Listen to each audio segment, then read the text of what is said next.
It's time for dinner. Ding dong, ding dong, ding dong. From the creative mind of Scott Bertelson, after 4 decades of teaching our impressionable youth, The dinner bell. you are invited to enjoy conversational morsels for the mind at Mr. B's dinner party. Yeah, dinner. Ding dong, ding dong, ding dong. What could that mean? Could that mean that an angel has its wings? No, it means that it's time for Mr. B's dinner party. And it's time for you to, what do I always say, belly up to the table and get ready for some delectable morsels of intellectual delight. I hope. Or at least entertaining. Oh my goodness. I have a potpourri of things, there's that word again, of items and things that I want to share with you today. So, all right, let's get going. Let's lend our ears to the wacky observations of the world, according to Scott. Mr. B's wacky, wacky, wacky, wacky world. Folks, you have heard from me for the last year and a half, coming up on 2. Yes, I'm still here. I'm like a wart. You can't get rid of me. Of things that irritate me, bother me, even though I'm quite centered, even though I'm quite happy, even though I love the world and myself 90% of the time. But there's still some certain items that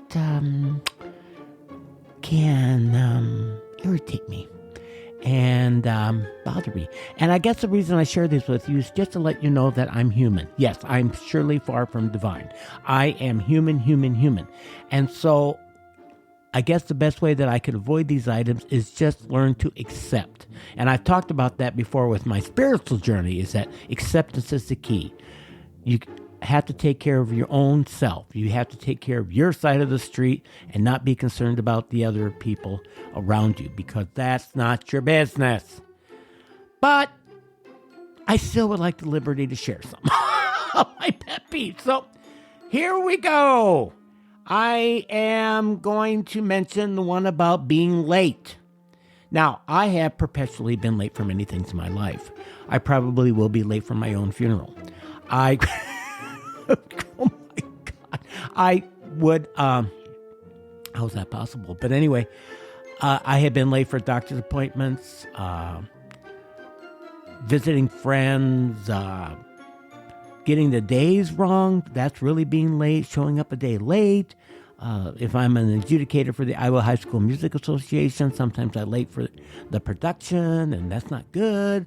So being late applies to me and to people around me. Now, by golly, if you are going to be late, at least text or email or call and say you're going to be late. That would be a sign of respect. Otherwise, I think it's a disgusting sign of disrespect and adds frustration to almost anyone who endures it. And it can really cause a rift in someone's day. And one of the perpetual places that I'm really not concerned about, to be upfront with you, of being late, it doesn't bother me, would be the doctor's office. Because you get in there, you sit there for half an hour, then they put you in a room for 3 days, and you think they have forgotten about you.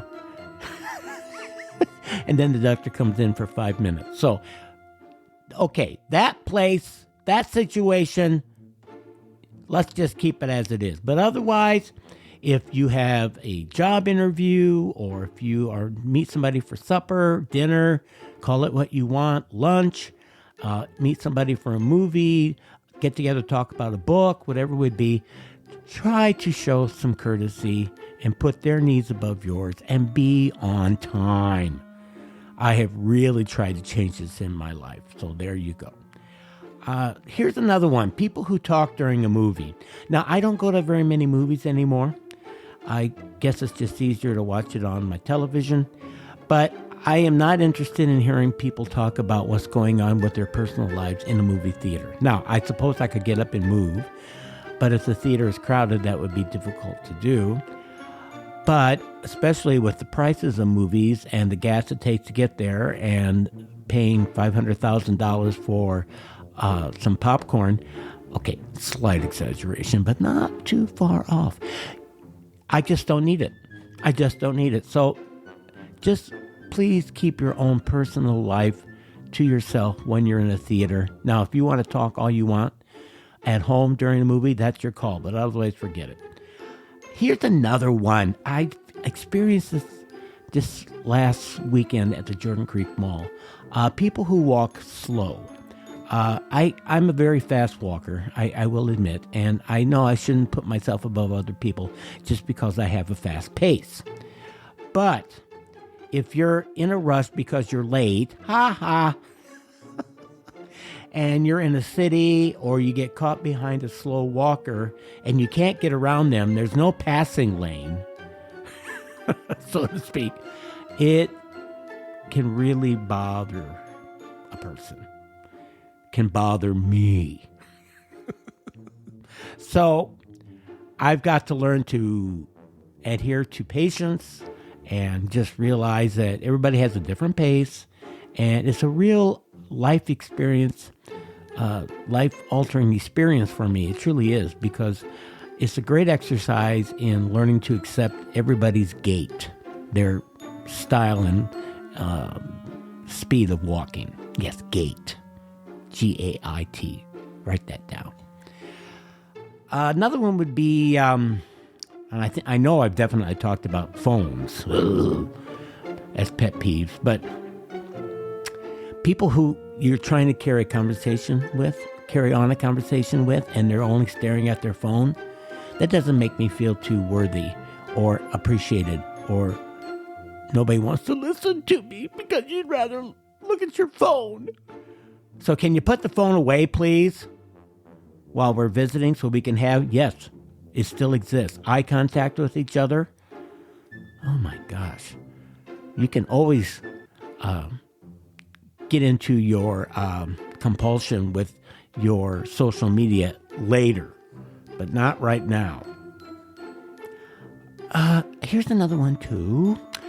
Standing too close to another person. Personal space. Now, normally, what is personal space?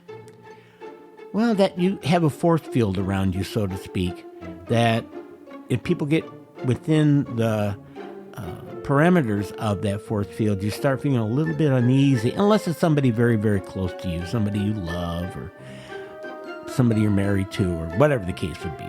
Hopefully it would be the same, somebody you married, somebody you loved. But otherwise, if a person seems to come into your personal space without invitation, and you really don't know that person, it can be very insulting. And you want to learn to look for the signals from another person if they want you to come in, for example, for a hug. Now, a hug can be a very personal thing, and some people really don't feel comfortable with that. And you should really read their body language before you even attempt to open up your arms wide and go for a person, and that person may not want that at all. So just try to respect personal space. I think it's better to back up than go in for the kill, so to speak, if you can do that. Let's see. Oh, another one probably would be staring at people. You come into a restaurant, or you go to a ball game, or you go to the mall or something, and it seems like people are staring at you. They're probably not. It's probably just you. You're just being ridiculous to think that these people have an interest in you and want to stare at you. But then you start thinking, oh my goodness, are they going to stalk me? Oh my goodness, do they work for the CIA? Am I wanted by the FBI? Am I being followed? I mean, what ridiculousness is that? So I just try to avoid eye contact with people in places, especially if I don't know anybody there. And I definitely don't want to sit and stare at people.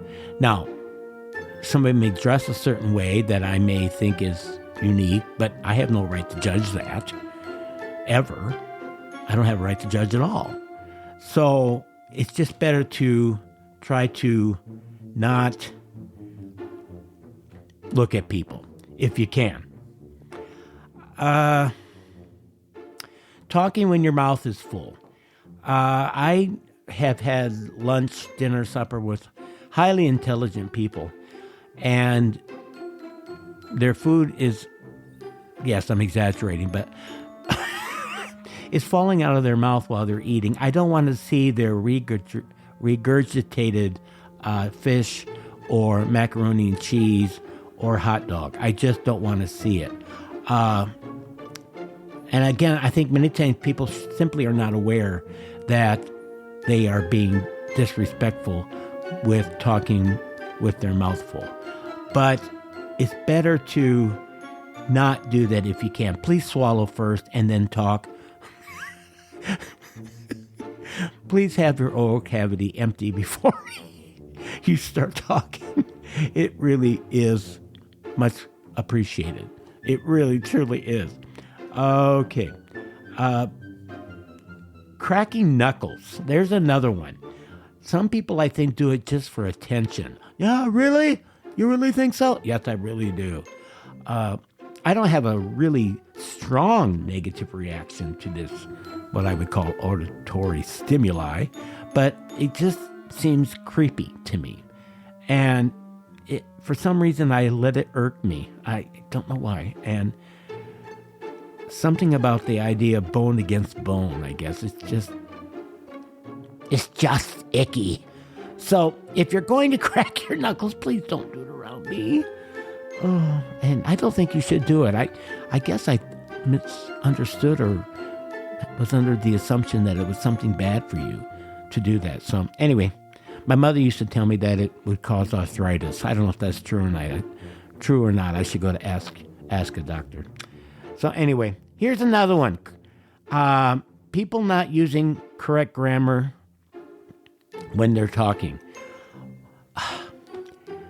But am I going to stop them and say, now, wait a minute, you should have used good, not well, or vice versa, or, oh, you should have used real instead of really?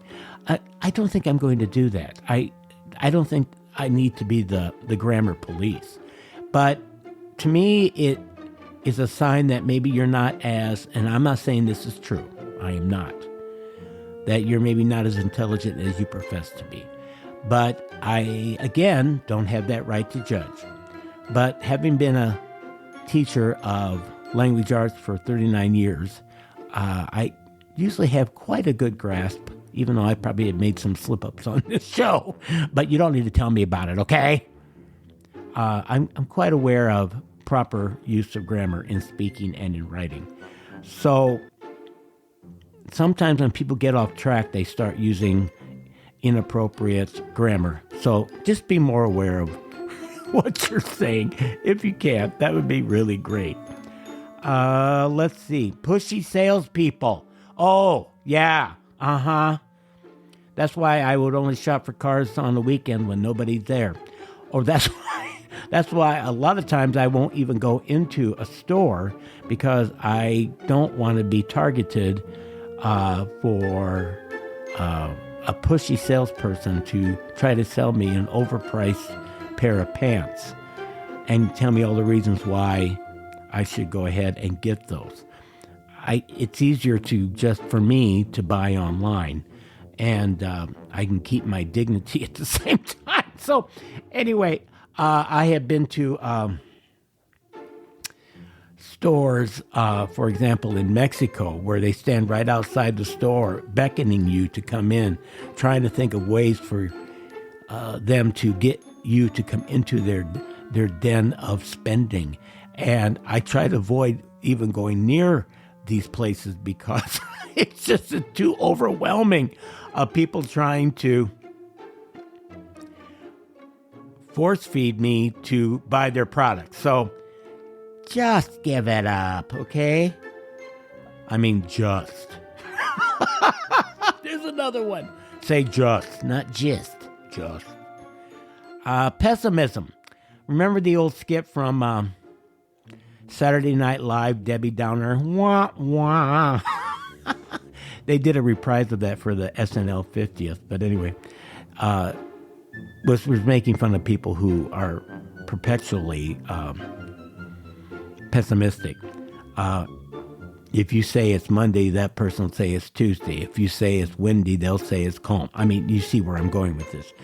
But if you're going to constantly have a cloud hanging over your head, try to find something that you can be positive about. I know that I'm not drawn to people who are very, very pessimistic. I guess I get more selective as I advance in age. I just don't need that.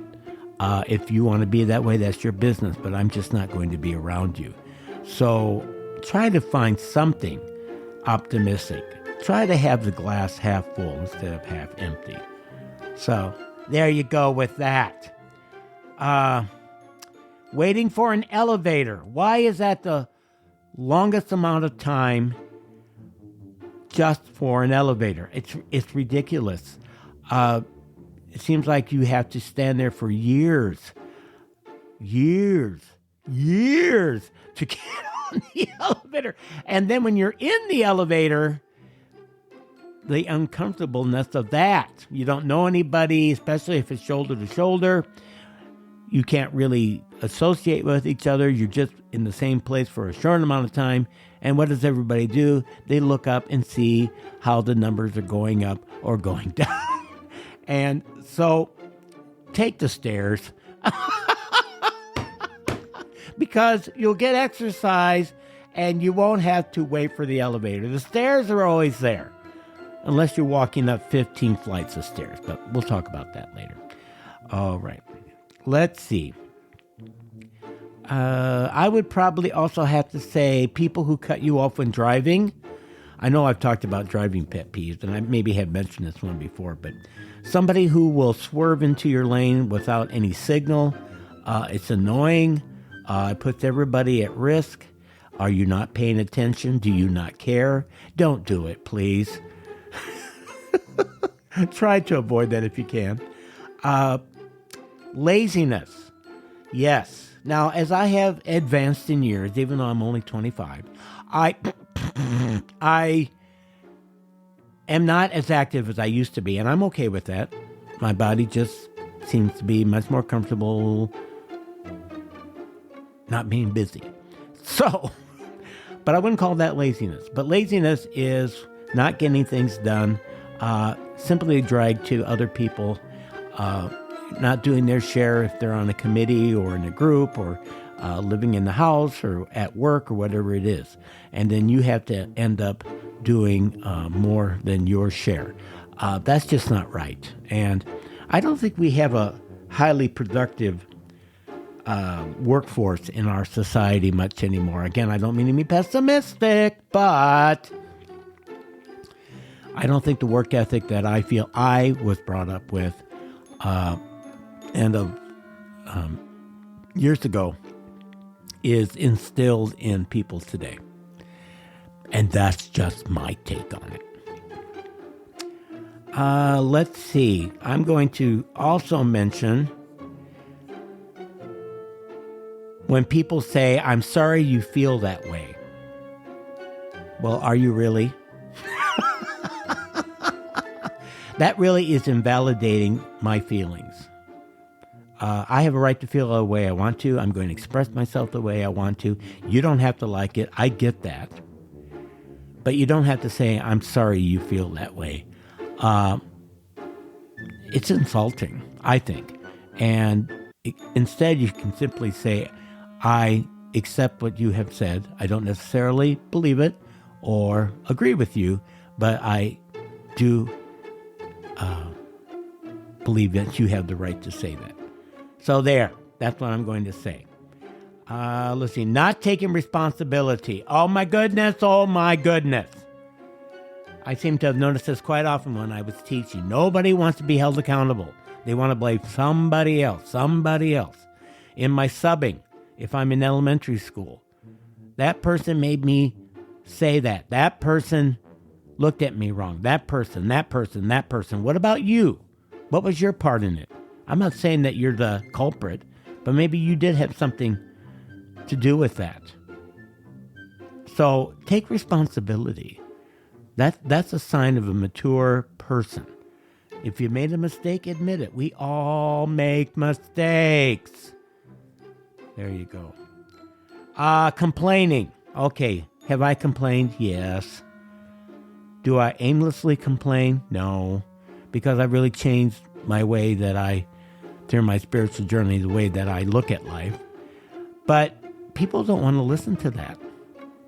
They don't want to listen about, I don't know, personally myself, the price of eggs or what's happening in government or what's happening in the town or what's happening with the family.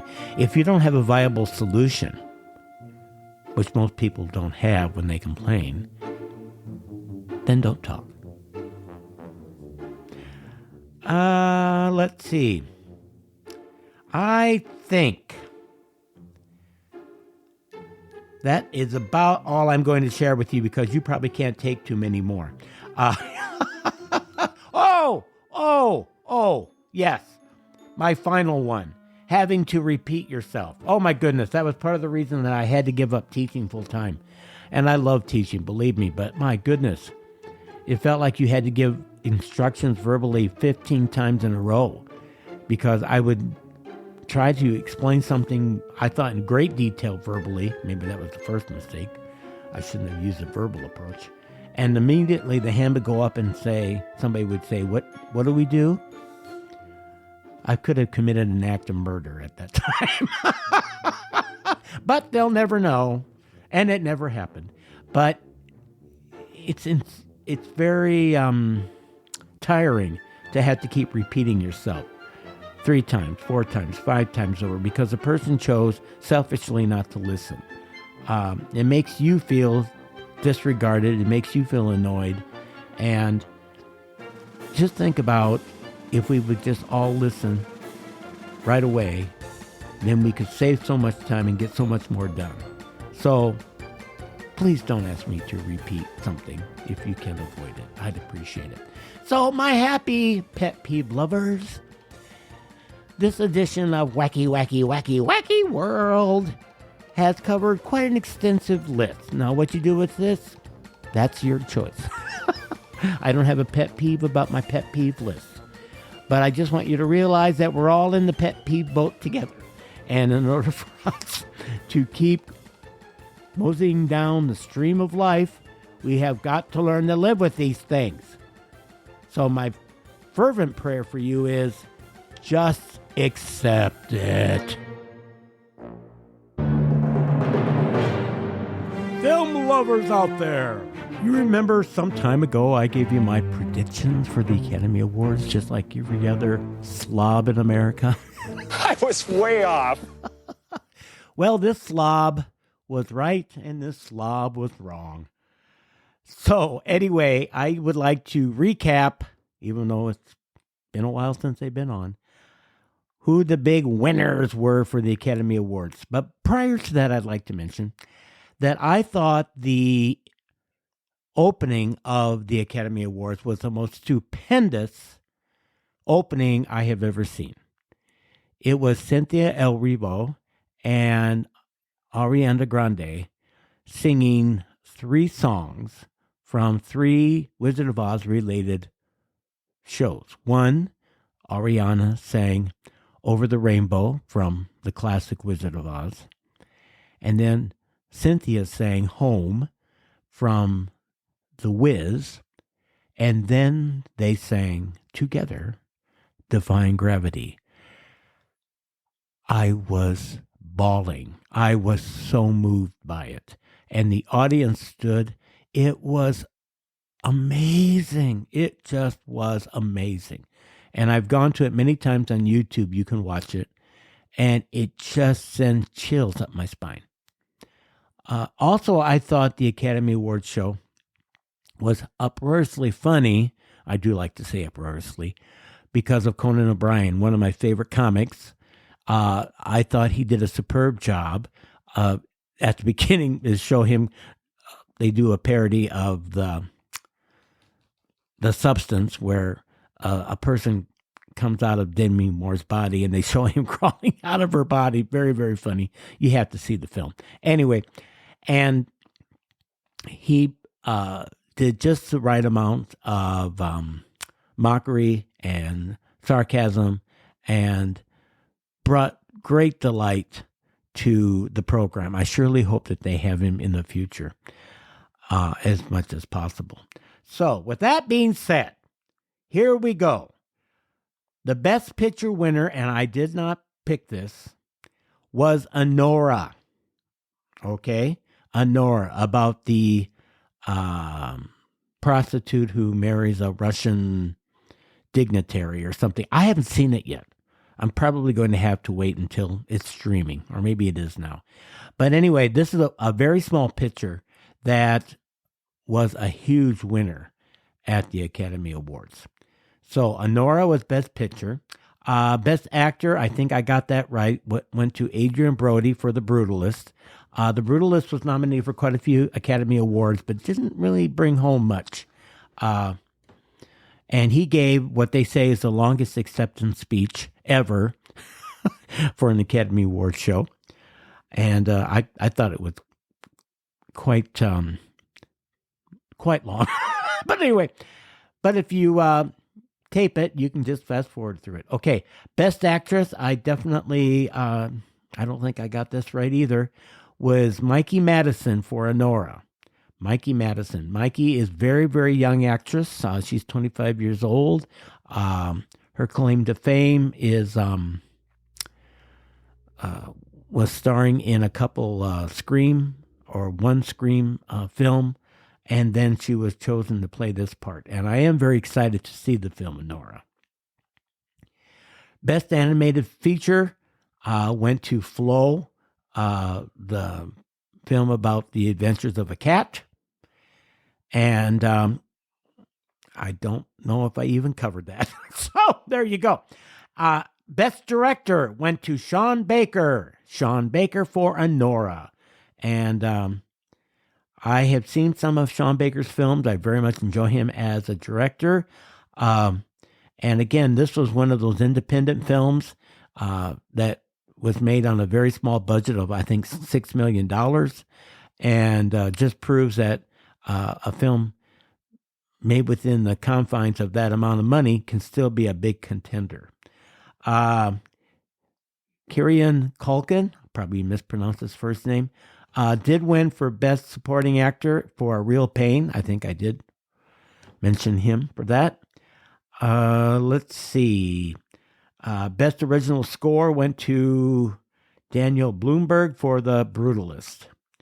Best Original Screenplay, again, Sean Baker. So not only did he win for Best Director, he also won, amazing, for writing the screenplay for Anora. So brilliant, absolutely brilliant. Best Cinematography went to The Brutalist. Best Visual Effects went to Dune Part 2. How could it not, with those giant worms? Which, by the way, did you see a giant worm in the orchestra on the Academy Awards show? Very, very funny. Let's see. Best Costume Design went to Wicked. And if you see the film, which should be mandatory that you see Wicked, I've told you how I have accolades of praise for it. It is, the costuming is just immaculate. Then, I don't know if this has ever been done. Sean Baker won a third Oscar, but this time for Best Film Editing. He directed, he wrote, and he does his own editing. Yes, I am not making this up. Sean Baker is the man. Woo! I knew it started with an S, though. Let's have a seat round the proverbial table Would you like to say grace? with a nod to our higher power and Mr. B's spiritual journey. For the spiritual journey, folks, I have shared with you how to go about doing a self-inventory, which is a crucial part of recovery for anybody with an addictive problem. Whether it is sex or gambling or drinking or food or drugs, whatever it is, this is something you have to do. It can be very, very frightening, but it is so liberating. And you have to choose somebody you know that you can be completely 100% honest with, that you know this will be kept with them, it will never be shared with anybody else. And just by you expressing it, saying it, you will be relieved of the trauma. And if you're relieved of the drama, and if you're relieved of the trauma, then your obsession with food or gambling or any other addiction should disappear. It's really that simple, but yet difficult. So I've talked about fears and different questions you need to ask yourself for that. And then I have talked about resentments. And the third component is sexual conduct / harm done to others. And this is when you have to journal, write about, and share with somebody any kind of sexual conduct you have had that has done harm to others. Now, I am not going to go into great detail of what some of those forms of sexual conduct could be. I am going to trust my audience that they can probably figure that out for themselves.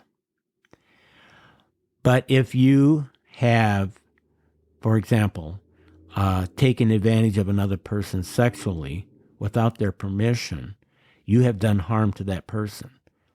And you have to make amends to that person. That's crucially important.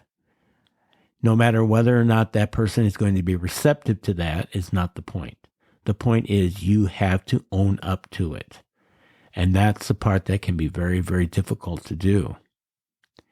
But make a list of the different forms of sexual harm that may be done to people, whether through a comment or actual physical activity or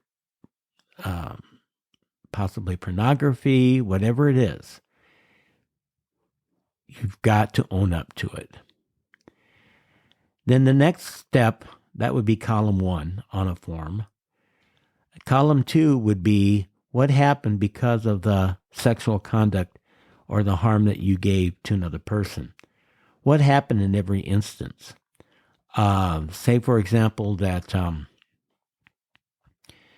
somebody sent you a picture of themselves and they only wanted that picture to be seen by you, and you send it out, mass production to people of something that might be considered lewd. You have caused great harm to that person, and you have taken advantage of that person. And that would definitely fit under this category of sexual conduct. So you have to look at those situations and ask yourself, why did you do that? Why would you do that to hurt another person? Then column 3 is, once you've committed this sexual crime, so to speak, how does it make you feel? And how does it affect the 7 parts of yourself, which I'm going to be covering here in a little bit? Does it make you want to eat, drink, use drugs, gamble, over-exercise, whatever it is, whatever you choose for the addiction? What's driving that? And then, of course, as with resentment and fears, the 4th column is, where was I to blame in this? Yes, where was I to blame in this? Take ownership. What's the truth? Where was my responsibility in this relationship? If you cheated on your wife, were you to blame? Why did you do that? How did it make you feel? What happened? What caused that? What part did you have in that? What could you have done differently? And where were you at fault? This is where you have to look at yourself, not ever looking at somebody else, but you. What part did you play in this? And many people say this is probably the most difficult one to talk about with somebody because it seems private. But yet, if you want to become well, if you want to become healthy, you have to do this. Which leads me to the 7 parts of self-defined. There are 7 parts of yourself that you should look at overall for a self-inventory. Self-esteem, how do you think about yourself? Pride, how I think others view me. Pocketbook, the basic desire for money, property, possessions. Personal relations, how do you interact with friends and loved ones? Ambition, what is your goal, your plans, your designs for the future? Emotional security, this would be a general sense of personal well-being. And sex relations, the basic drive for sexual intimacy.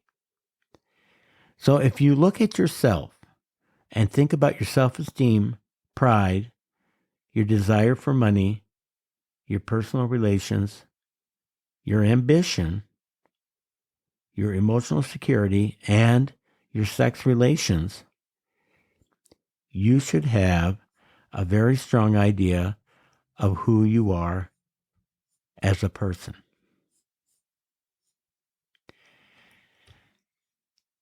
And finally today, I'd like to share what are some common, and I know I've alluded to this over the many podcasts I've talked about, the spiritual journey, character defects. Where was I to blame?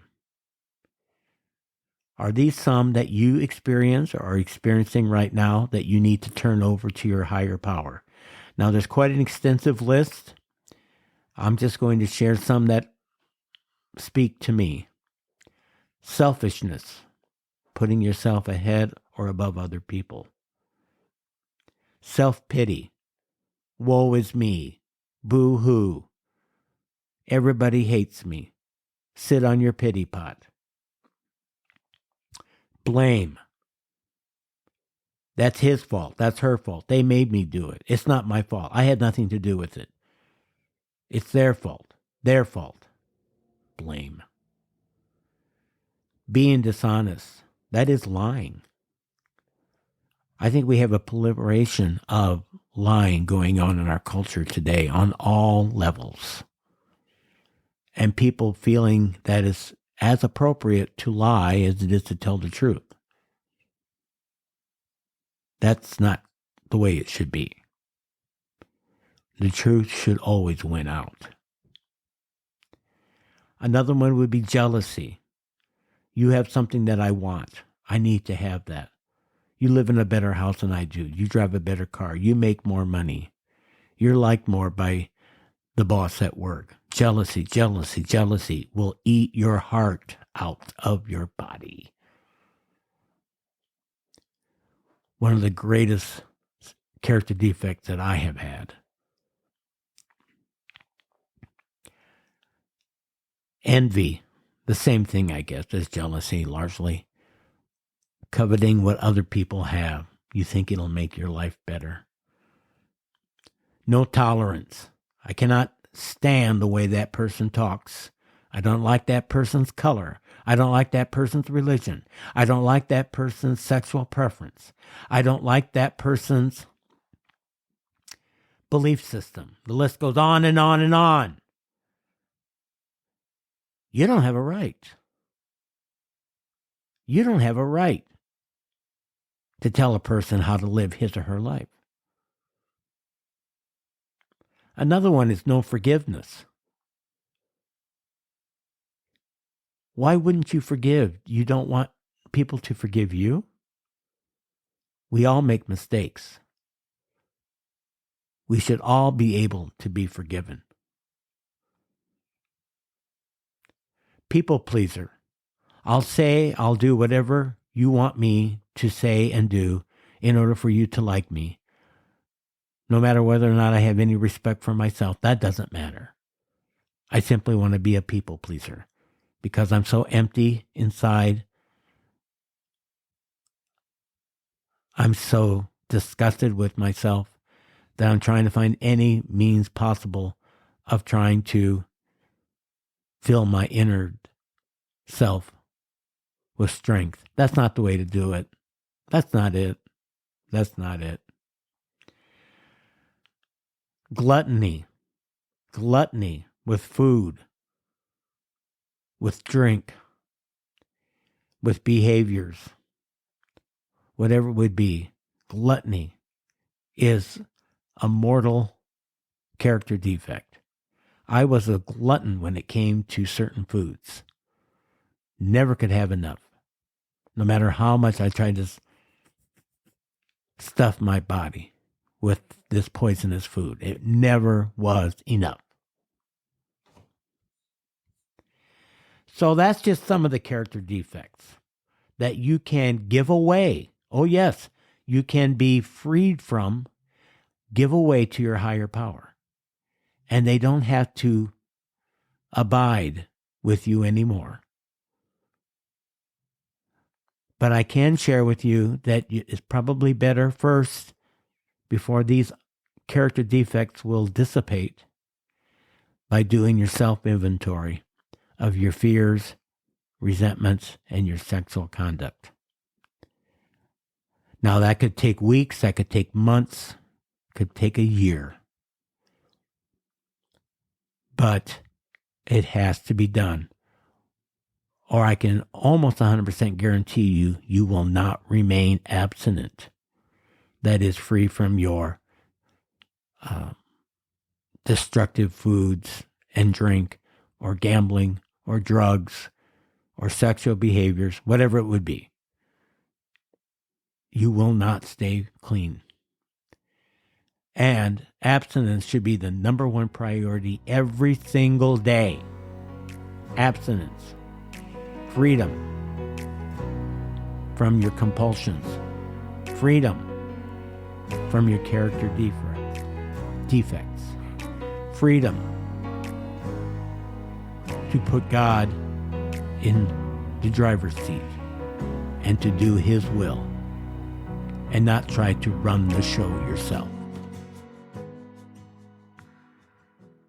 For the next course, come one, come all. Nothing spoiled here. From comfort classics to what's hot now. Film reviews from Mr. B's Rewatchables. Last time we were together, I talked about some of the best films of Tom Hanks, one of the greatest male actors of our time. But there are surely many other actors that need to be recognized. And one of them would be Jack Lemmon. Jack Lemmon is one of the most stupendous actors that we have ever had. I just recently saw Grumpy Old Men for probably the 10th time, and I laughed as much this time as I did the first time that I saw that film with Walter Matthau. And they made a number of films together that were quite memorable. Jack Lemmon had quite an extensive career covering many decades. And I'm just going to mention, and then I'll go into more detail about some of my favorites. Again, this is just my personal favorites of some of the movies that he was in. They would include Mr. Roberts, Bell, Book, and Candle, Some Like It Hot, which is now, it was a Broadway musical, The Apartment, The Wackiest Ship in the Army, Days of Wine and Roses, Under the Yum Yum Tree, The Great Race, The Fortune Cookie, The Out-of-Towners, The Odd Couple, Save the Tiger, The Front Page, The China Syndrome, Tribute, Missing, Death, Glenn Ross, Grumpy Old Men, Grumpier Old Men, My Fellow Americans, The Odd Couple 2, and The Legend of Bagger Vance. So not only was Jack Lemmon skilled as a dramatic actor, he was very, very skilled as a comedic actor. And I maybe didn't mention any film in that list that you might be saying, oh, but you didn't mention this or you didn't mention that. I just don't, for the sake of time, have a list to cover every single film that he has done. But I am going to give you those that I have thoroughly enjoyed watching, and I hope that you find the time to watch these on the cable station or even network television or streaming service, and go to Pluto TV or maybe go to Tubi if you can, and see if you can find any Jack Lemmon classics. Unfortunately, Jack Lemmon is no longer with us, but he leaves a legacy of great films. The first one I'm going to mention, and not necessarily in any order, would be as one that I've alluded to before, Grumpy Old Men. 1993 American romantic comedy that starred Jack Lemmon, Walter Matthau, Anne Margaret, Burgess Meredith, Daryl Hannah, Kevin Pollak, Ozzie Davis, Buck Henry. Just a fascinating story about these two guys who live in Wabasha, Minnesota, and it's wintertime. And they have pretended to hate each other for years. But they really do love each other. And a woman comes into the picture, Anne Margaret, and may I say, quite the woman, Anne Margaret. Holy. Oh my God. Moly. Was beautiful, is beautiful yet today in her 80s. Because beauty is ageless.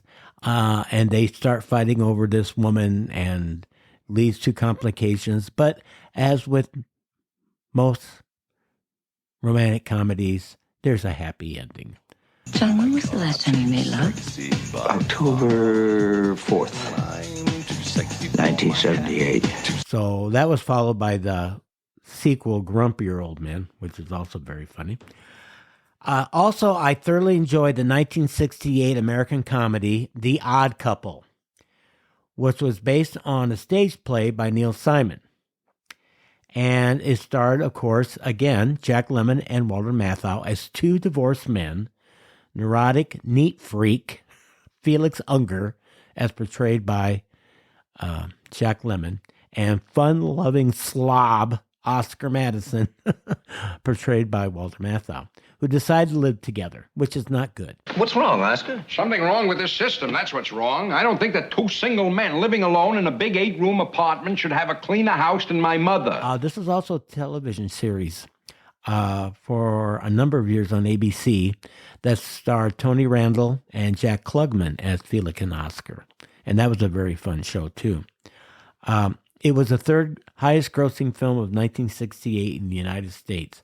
And again, this was a film about guys who seem to have absolutely nothing in common, who really thoroughly care for each other, but they would never admit it. And they have to go through all of these circumstances to really realize that they have a great friendship and that they complement each other very well. Very funny. Very funny. Highly recommended. Another comedy of Jack Lemmon, and I probably would have to say this is my favorite, is called The Out of Towners. It's a 1970 American comedy written by Neil Simon. Yes. And starred Jack Lemmon and Sandy Dennis. It was released, as I said, in 1970. It centers on the troubles that George and Gwen Kellerman encounter as they travel from their home in suburban Ohio to New York City, where George, a sales executive, has a job interview. This is one of those stories where if anything can go wrong, it will go wrong. You mean to tell me that I was mugged while I was sleeping? So I'm not going to give it all away, but it's just one calamity after another. It is absolutely hilarious, filled with slapstick comedy. They lose their luggage. They lose their money. They're stranded in Central Park. They are chased by the police. They are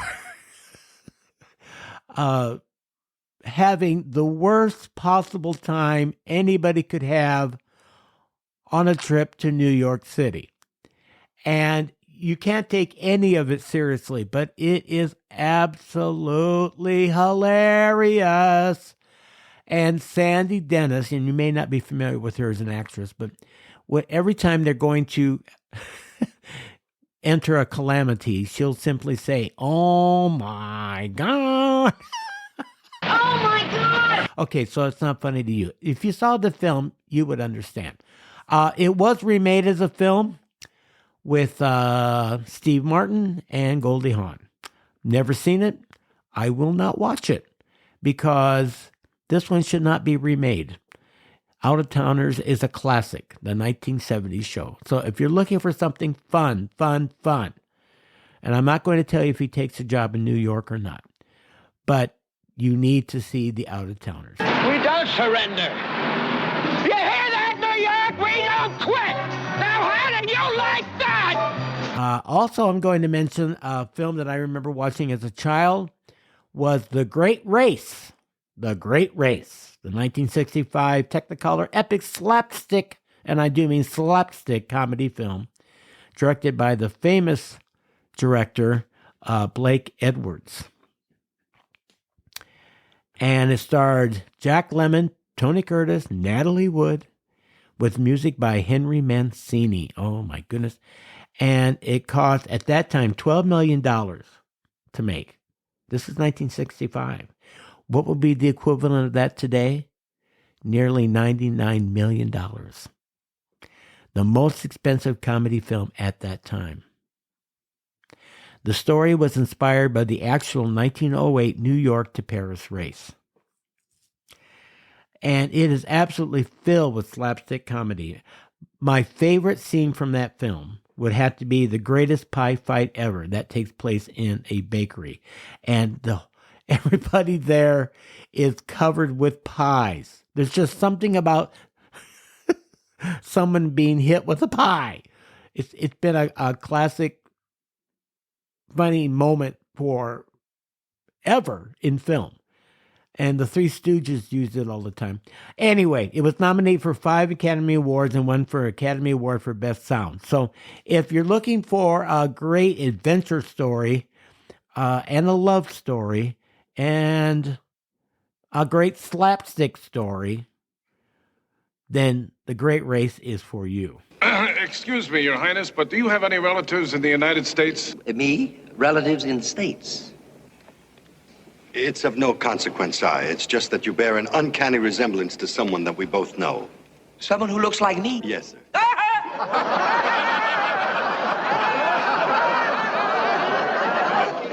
Poor fellow. Let's talk about the dramatic side of Jack Lemmon. My second favorite film of his would probably be The Days of Wine and Roses, a 1962 American romantic drama, again directed by Blake Edwards, which was adapted from a TV teleplay.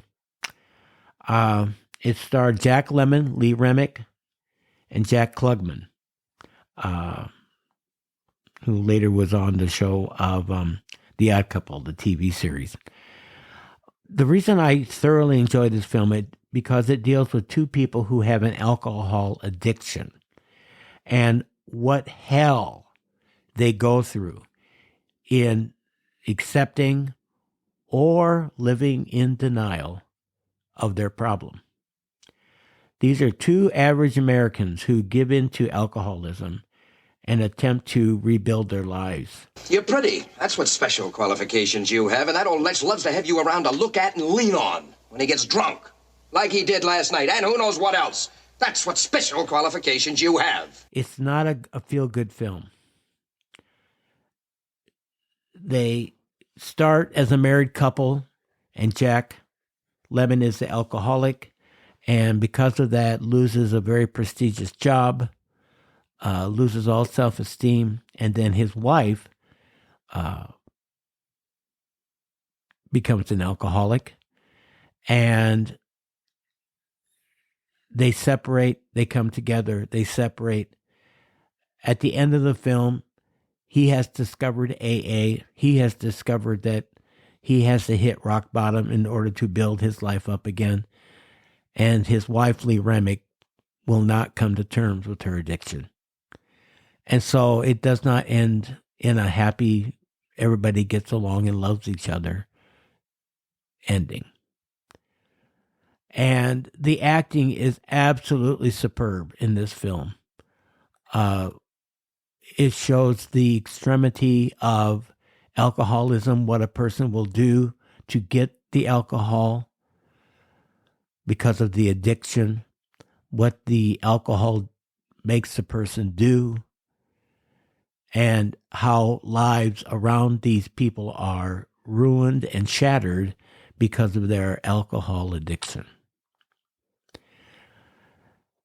And I think, for me, it's very therapeutic to watch because it makes me realize what my overeating has done to people, my family, and how I had to restart my life when I came to grips with my addiction. So Days of Wine and Roses, wonderfully crafted film.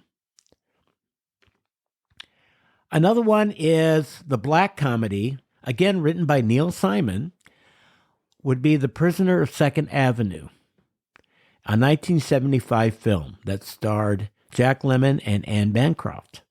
Anne Bancroft was Mrs. Robinson in The Graduate and Annie Sullivan in The Miracle Worker. And Neil Simon adapted the screenplay from his 1971 Broadway play. And it's the story of this guy who is in a midlife crisis, so to speak, living in New York City, lost his job, doesn't know what to do, doesn't know where to go. His wife tries to comfort him. You want to bang on the wall, you'll get a bang right back. If they bang on the wall, I want you to bang back. Oh, Mel, what are you starting in for? Will you bang back? It's 2:30. Leave them alone. They'll go to sleep. Will you bang back? If I bang back, they're only going to bang back at Will me. you bang back? I'll bang. I'll bang. All right. Bang back. Bang back. And so it's really the story of a man trying to find himself. Who is he if he doesn't have his job? And trying to build a life for himself beyond the definition of a job. So great, funny, but moving story, The Prisoner of Second Avenue. I would also mention The China Syndrome. That's the 1979 American disaster thriller film that starred also one of my favorite actresses, Jane Fonda, and Michael Douglas, who also produced it. This was Michael Douglas as one of his first film roles. And it follows a television reporter portrayed by Jane Fonda and her cameraman, which is Michael Douglas, who discovers safety cover-ups at a nuclear power plant. In anything that man ever does, there's some element of risk, right? Well, that's why we have what we call defense in depth. The term China Syndrome is a term that describes a fictional result of a nuclear meltdown, where the reactor components melt through the containment structures and into the earth, supposedly, quote, all the way to China, unquote. And Jack Lemmon portrays a man working at this plant who discovers that there are safety cover-ups that would put many people at risk if something would happen at this nuclear power plant and in the immediate vicinity. And he tries to expose these secrets to the TV reporter and her cameraman, and meets a very untimely demise because of that. but he tried to do the right thing. Tried to do the right thing. So it's really a story of being aware that Big Boss is trying to hide things from the general public, that the safety isn't probably as great as it should be in a place such as this, and what should be done to bring this out to the public. So China Syndrome is a great dramatic film. Also, I would mention probably, and that's the last one I'm going to mention today, there's so many, many, many more, would be the film of The Apartment. And The Apartment is one of his earlier films, 1960. This is near the beginning of his career. Romantic comedy drama, produced by the great director Billy Wilder, and it starred Jack Lemmon, Shirley MacLaine, a very young Shirley MacLaine, Fred MacMurray from My Three Sons, Ray Walston, and many other people. I would like your honest opinion. I've had this under my desk for a week. It cost me $15. I haven't been able to get up enough nerve to wear it.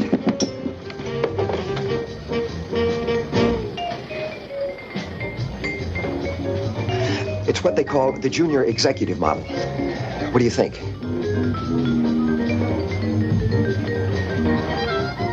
I guess I made a boo-boo, huh? I like it. Really? You wouldn't be ashamed to be seen with somebody in a hat like this? Of course not. Maybe if I wore it a little more to one side. How's that? Is that better? Much better. It involves an insurance clerk that's portrayed by Jack Lemmon, who, in hopes of climbing the corporate ladder, allows his superiors to use his Upper West Side apartment to carry on their extramarital affairs. Yes, you heard it, folks. Yes, this was 1960, extramarital affairs. And he's thinking that would be an in for him to be pushed up the ladder of success. In the meantime, he becomes attracted to what they had at that time as an elevator operator, Shirley MacLaine, in his office building.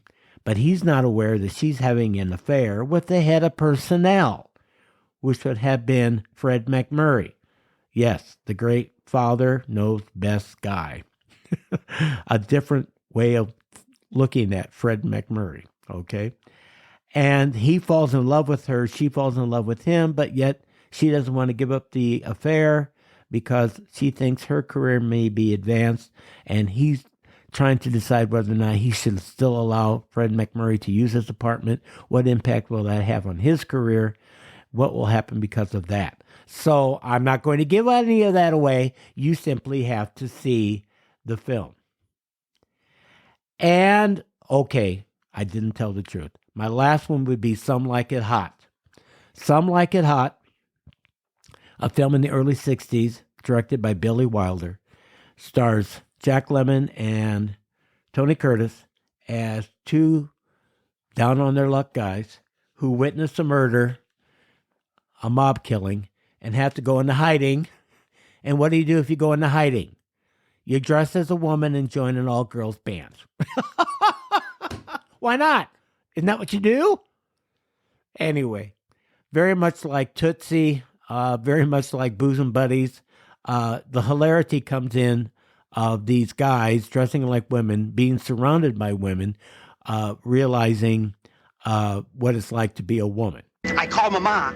She was so happy she cried. She wants you to have her wedding gown. It's white lace. Yeah, that's good. I can't get married in your mother's dress. She and I, we are not built the same way. We can have it altered. Yeah, no, you don't. That's good. I'm going to level with you. We can't get married at all. Why not? Well, in the first place, I'm not a natural blonde. Doesn't matter. I smoke. I smoke all the time. I don't care. Well, I have a terrible past. For 3 years now, I've been living with a saxophone player. I forgive you. I can never have children. We can adopt some. But you don't understand, Osgood. I'm a man. Well, nobody's perfect. And that's all I'm really going to share with you. But it is absolutely funny, funny, funny, funny, funny. And as I said, it was made into a great Broadway musical 5-6 years ago, and follows the same story. And hopefully you could see the Broadway musical sometime. It's definitely on TCM quite often. Some like it hot. So you should check that out. So there are many, many, many, many other films of the great Jack Lemmon you should see. But these are the ones I recommend to get started with if you've never had the opportunity to watch a Jack Lemmon film. And all I can say in reference to that is shame on you. Just shame on you. Now get out there and watch one. All right. Because I have always said this. Some like it hot, but some like it Jack. So folks, I hope that you've enjoyed your meal. I hope that you have heard some tidbits of intellectual or pseudo-intellectual wisdom that you can use in your life. Or you have thought about my scorecard for the Academy Awards and how far off I was or how close I was. We'll call it a draw. Or maybe you've realized that maybe you should come in terms with your addiction if you have one. Or you've realized that your pet peeves are just crazy and you think you're alone in them, and you're not. You're not. We all have them. We all do. Or now you have discovered that you have found a great love for an actor that maybe you never thought about before, and that would be Jack Lemmon. Whatever the reason would be that you would be at the table, I hope you will come back again, because I'll be here. I have nowhere to go, and I love visiting with you. So until we meet or not meet again, I hope that you have a marvelous, marvelous time of your life, and be happy.